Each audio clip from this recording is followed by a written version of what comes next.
விழித்தெழுந்தார். தான் வயலூரில் இருப்பதை உணர்ந்தார். தான் கண்ட கனவின் உட்கருத்தை ஆராய முற்பட்டார். காங்கேயநல்லூர் அருணகிரிநாதர் சந்நிதியில் அன்றாட நிவேதனம் சரிவர நடைபெறாததே அருணகிரிநாதரின் பசிக்கு காரணம் என்று வாரியாருக்கு தோன்றியது.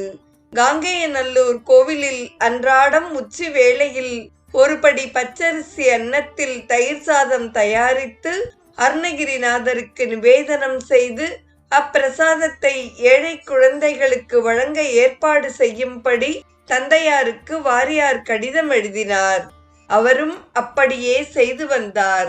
அருணகிரிநாதரின் பெயரில் 4 ஏக்கர் நிலம் வாங்கி நிரந்தரமான அறக்கட்டளையை ஏற்படுத்த விரும்பினார் வாரியார். ஒரே நாளில் 2 சொற்பொழிவுகள் செய்யும் பொழுது ஒரு உரையின் வருவாயை நண்பர் முனுசாமி செட்டியாரிடம் கொடுத்து வைத்தார்.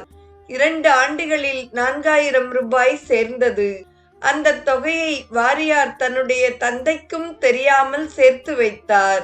நமது வீட்டிற்கு அருகில் நல்ல நிலம் விற்பனைக்கு வருகிறது என்று தந்தையார் தெரிவித்த நேரத்தில் வாரியார் தன் நோக்கத்தை நிறைவேற்றிக் கொண்டார்.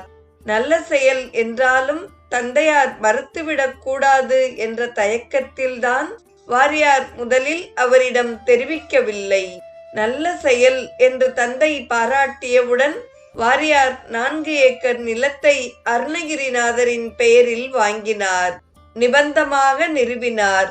50 ஆண்டுகளுக்கு முன்னால் நிறுவிய அறக்கட்டளை இன்றளவும் இயங்குகிறது.